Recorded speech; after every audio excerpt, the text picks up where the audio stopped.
Alright, so this is going to be part 5 to What If Deku Had All for One. So with that being said, let's just roll the intro. They took it to 10. Let me tell you how I come through with the 1-2, kicking shit like kung fu. Treat a bad bitch like she average. I'm a savage, little hoe, what you want do? I'm about cash if the raw fast. I'ma get that little nigga by any means. Alright, so in the last video we just got done with the sports festival. So in this one we're gonna go into the internships and maybe the stain fight if we have enough time, and if it depends my pace, right? So if you haven't checked out my channel recently, I've been trying to diversify my content a little bit. So I did a Black Clover what if. Part 2 came out yesterday for that what if, so you could go and check that out. I also did a review kind of video on the Shield Hero, the Rising of the Shield Hero. So if you want to check that out, I really appreciate that. I'm still getting questions for the Q&A, so there'll probably be a pinned comment down below on what kind of a comment there, a comment where you could just reply to it, and you could get all your questions that you want to ask me.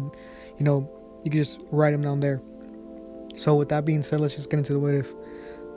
So last time I asked you guys what type of quirk I should give Shinso, which is the person with the mind control ability, and a lot of people said there was three major suggestions. There was one where it was give him like a strength enhancing, and the other one was some sort of or you wanted me to give Stain's quirk to him. And I don't know if I could do that, because the problem with Shinso is that his personal problem is that he has a quirk that sounds villainous, and it's not really combat oriented, which are the two big problems for him. So if I give him Blood Curdle, yeah, it's more effective in like combat, but it's still villainous, right? So I could still give it to him, but I don't know. There was a lot of strength enhancing like suggestions. Alright, now that I think of it, I'll give him Blood Curdle. So after the sports festival is done, I think Midoriya or Deku would be surrounded by not only heroes but also the media. And I think Deku would be walking around the festival, like kind of how you see in the anime. There's like food stands around, it's just like a normal festival. So in that situation, I think he would be walking around with Best Genius, which is the 3rd ranked hero, the person who has like power over like thread or something. And I think the reason why he would be walking with him is because, as in the anime, Best Genius always says that heroes and villains are cut by the same thread, and he would want to make sure that Deku doesn't end up a villain because of his quirk. So I think they'd be talking to each other, and Midoriya would answer a few questions for the press, and the press would ask questions like, were you born with this power, or when did you get it? And Midoriya would be like, I got it later on in my like when I was around 6, I believe. And they would keep on asking questions like, is it ethical to take away someone's quirk? And Deku would say like, well, if we take away the quirk of a murderer and that stops him from murdering people, I don't see any problem with it.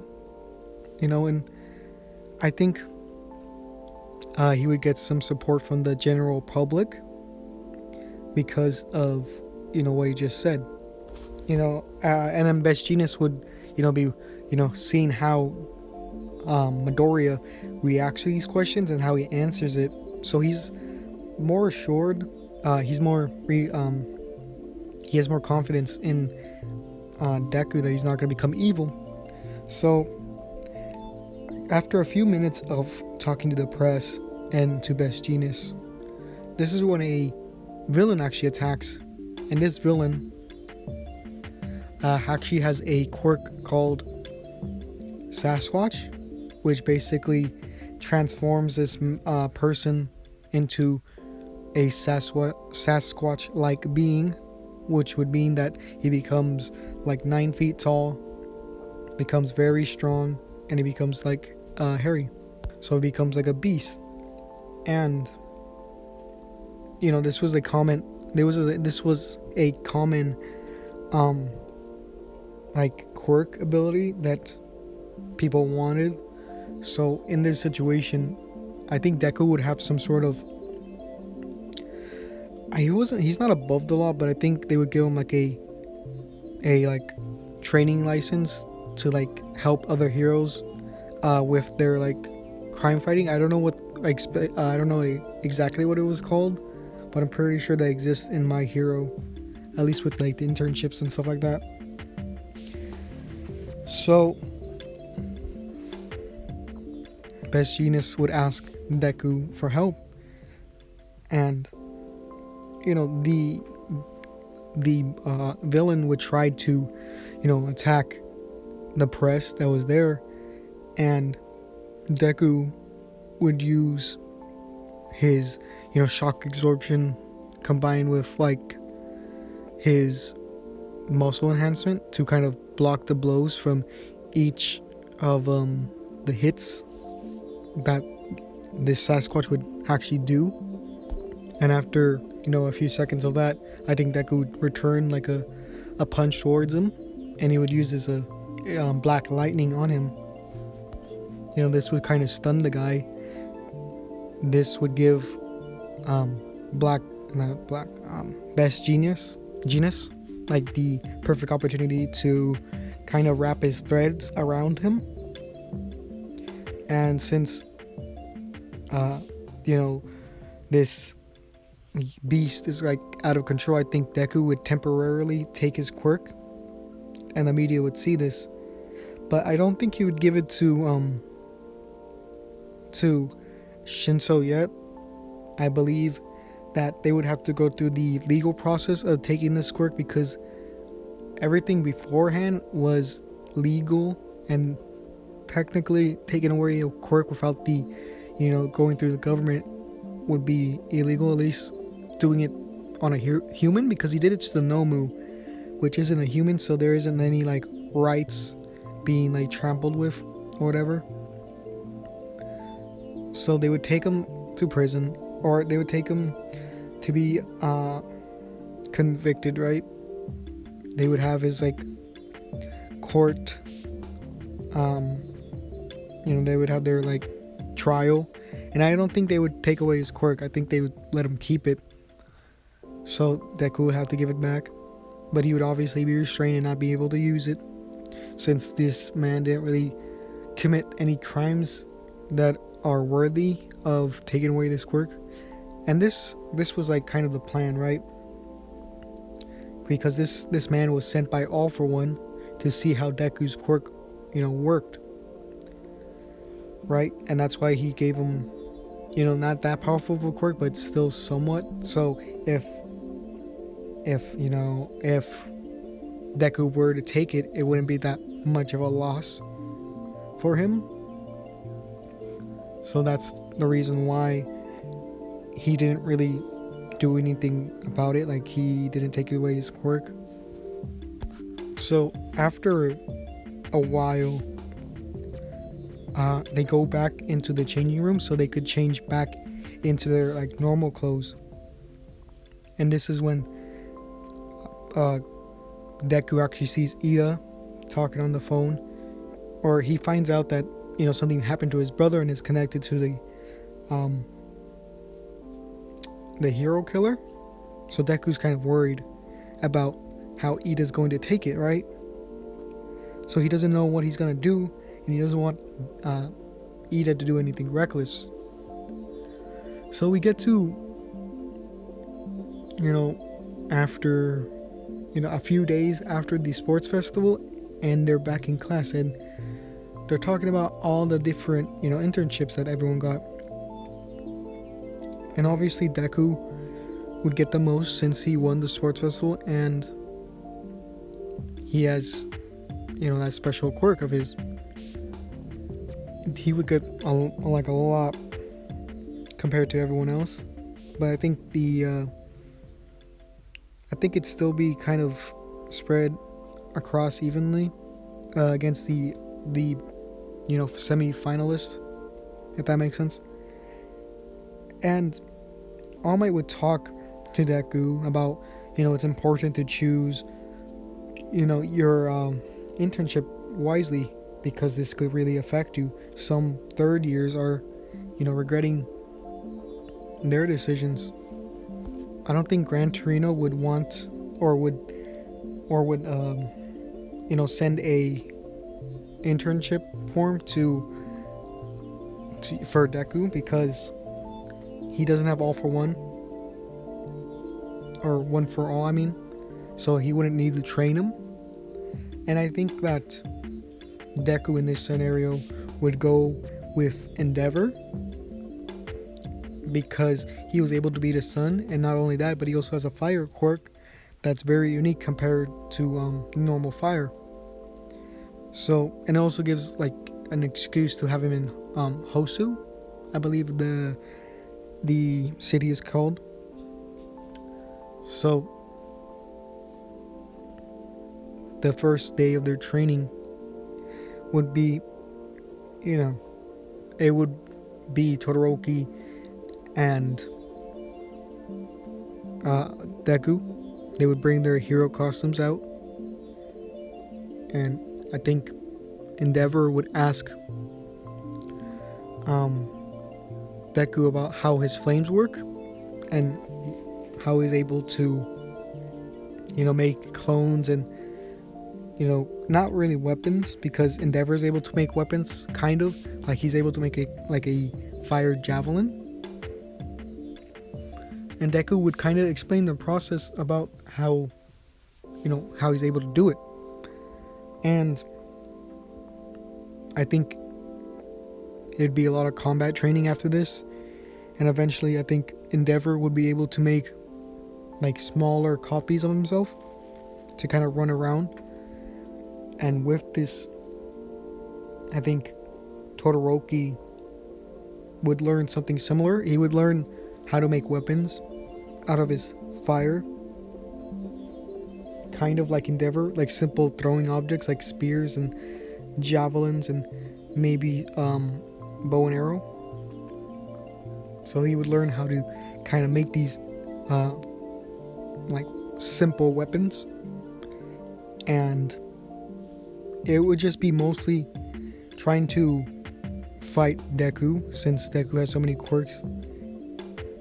Endeavor's training would have to do with a lot of physical, fighting without using their quirks. So kind of like how they have in the flashback with Todoroki, where how he was young and stuff like that. So Endeavor's just basically using Deku to make Shoto or Todoroki stronger, and Deku would show Endeavor the different flames he could do. He would show his normal like orange, red flames, the normal colors for fire, and then he would show his blue, which would be hotter than the normal flames, and then he would show his black flames, right? Which I think the drawback for his black flames is that it burns him too, so he can't really use it that much. But he does have that regeneration, which kind of counteracts that, but it still hurts a lot, so he doesn't use it that often. He usually sticks to that kind of orangey red flame, the normal flames. So Endeavor would show Deku his version, where he's able to turn into blue flames, that's super heated. And I think at this point they would try to help Todoroki achieve the same thing, being able to make his flames into blue, so they become hotter and more powerful. I think they don't become successful, but they get pretty close, right? So it kind of be like a mix of a little bit of blue and then a little bit of like orange, but it's not like completely either. So this is on like the first day, I would say. They don't make too much progress, but it's getting there, right?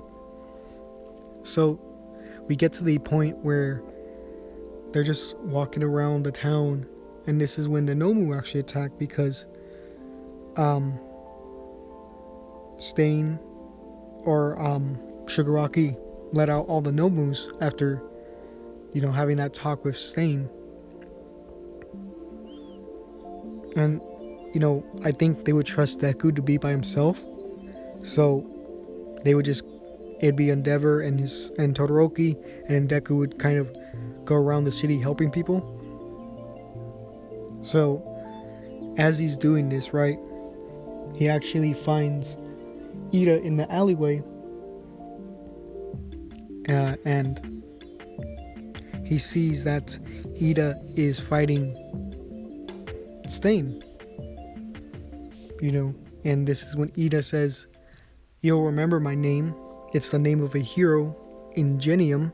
And this is when Stain actually stabs Ida and knocks him to the ground. And Native is also there, and I think Deku would run and kind of get Ida. He would run using his muscle enhancement so he could go faster. Or actually, no, he could just teleport. He would teleport to Ida and then teleport him out of there. So after Ida's like safe, he would come back.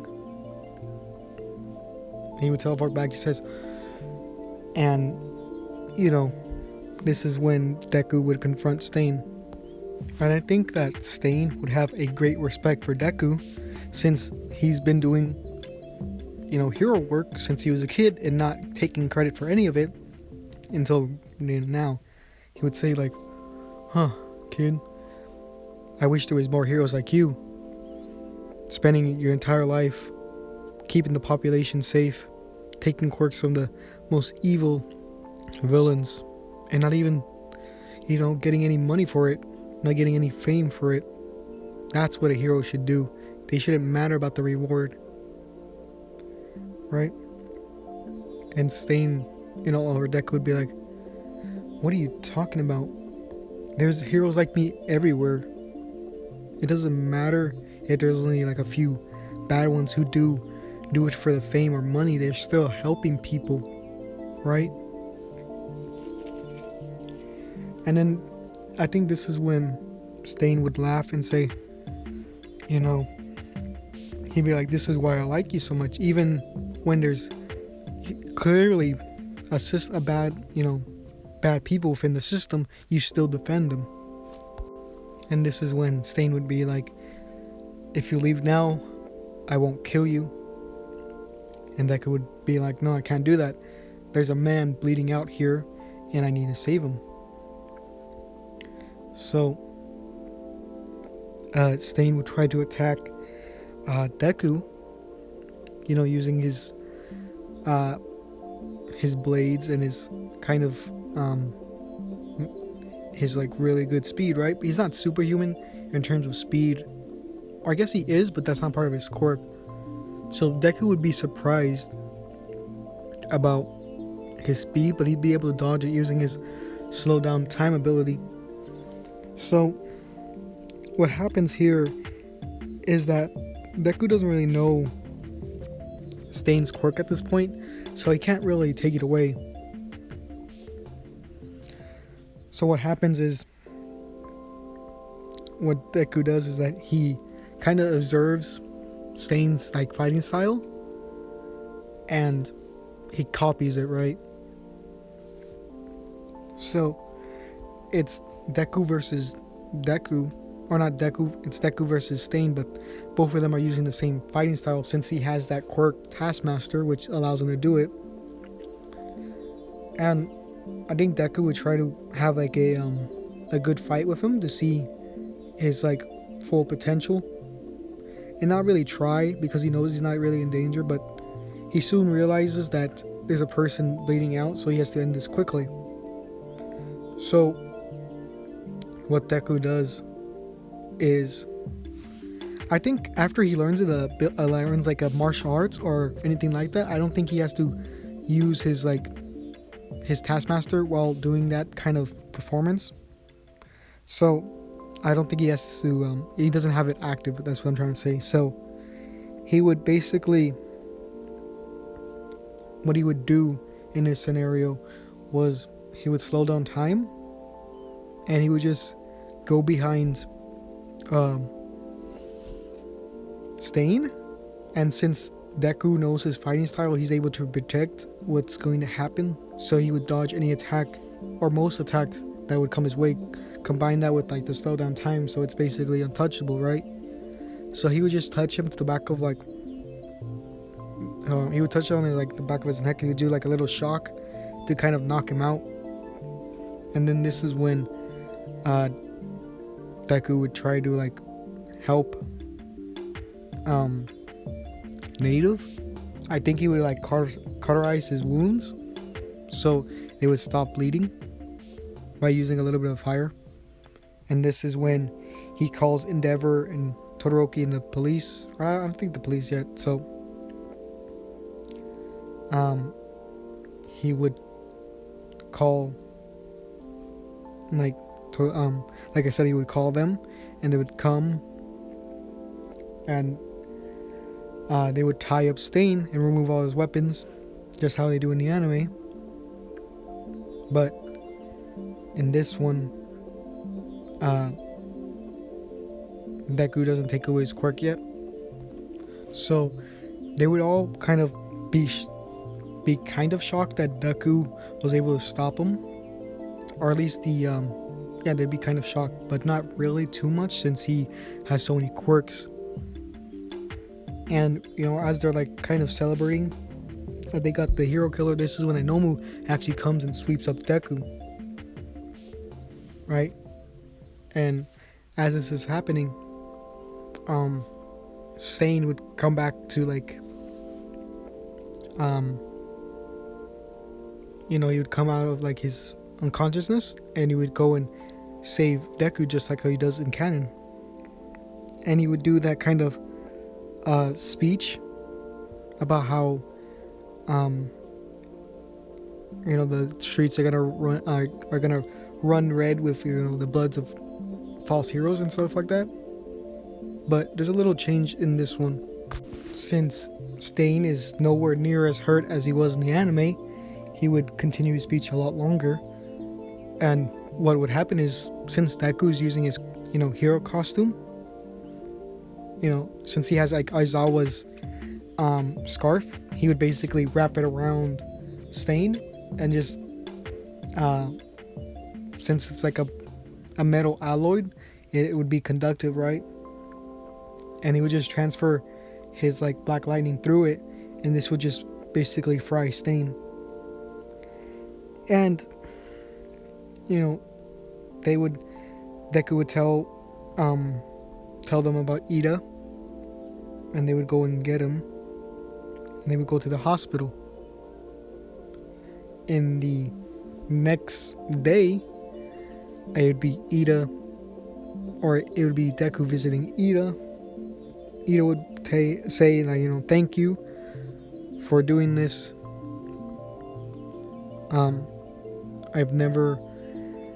I just didn't know what to do after I heard my brother become paralyzed from the hero killer. And Deku would be like, I understand, but can you take me to where your brother's at? I think I could help. And I think at this point,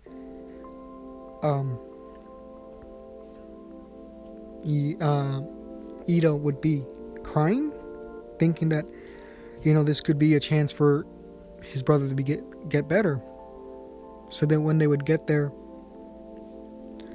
what Deku would do is that he would transfer his regeneration quirk to Ida's brother, which I'll just call him Tenya since I don't know his name, and that's like Ida's last name, so it makes sense. So Tenya, he wouldn't like at first he wouldn't know what's happening, right? He would know about Deku, right, and how he transfers quirks and stuff like that, but he'd be kind of confused, right? And Deku would be like, alright, I'm going to transfer my quirk to you now, my regeneration quirk. This should, give you back the feeling in your legs, and this should make you feel a lot better than you are now. And after, he would like touch him on the shoulder and look into his eyes, and this would transfer the quirk to him, and in a few seconds he starts to like move his toes a little bit, and after a few minutes he's actually able to feel his legs, and then after an hour he's actually able to move his normally now. And after that was done, he would take back his quirk, but doing this would make Tanya feel a lot of fatigue.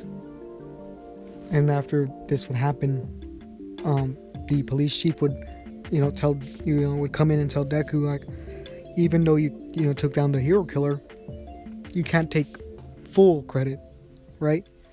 Unlike the original series where he got no credit, he's gonna get some. We're going to say that Endeavor helped out a lot, so that the media doesn't lose hope in heroes, and that we can't really have a kid by himself, right? Even if you are this strong. So that's what happens. And then after the week of the training with the internship, since no one's really everyone's able to complete their training, and I think there'd be a trial for Stain, and I think they would take away his quirk. So then this is when Deku comes in, and they would have this talk between Stain and him, as he's about to take his quirk, and Stain would be restrained, obviously, and he would tell Deku, like, if I had to get taken down by anyone, I'm glad it was you. Either that or All Might. So then this is, they exchange their farewells, and this is when Deku would take away his quirk. This should obviously be after all the information about his quirk would be given to Deku, so you'd be able to do it. So we get to the first day after, the internship, the first day back to school, and this is when Aizawa would be like, okay class, we're going to introduce a new student to our class, and that's going to be, well, just introduce yourself. And it'd be Shinso. He would say, hello, my name is Shinso, and my quirk is mind control. And I think Midoriya would go up to Shinso and shake his hand like, I'm glad you're able to be here.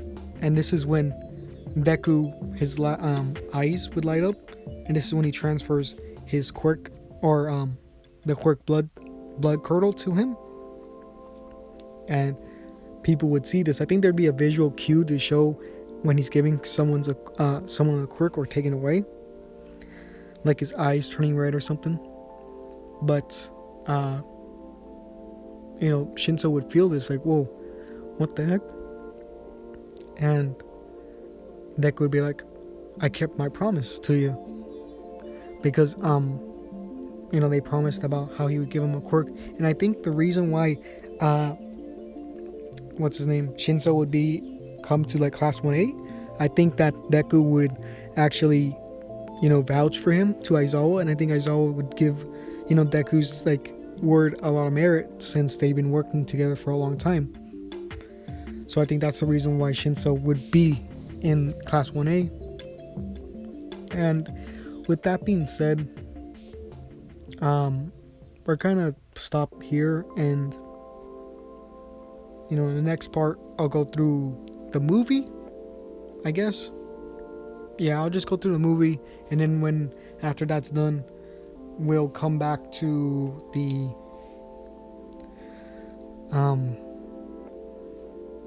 actually, I don't know if I should do the movie or the teachers versus students first. I'm not sure which. You guys could. I'll make a poll and then you guys can like vote on that.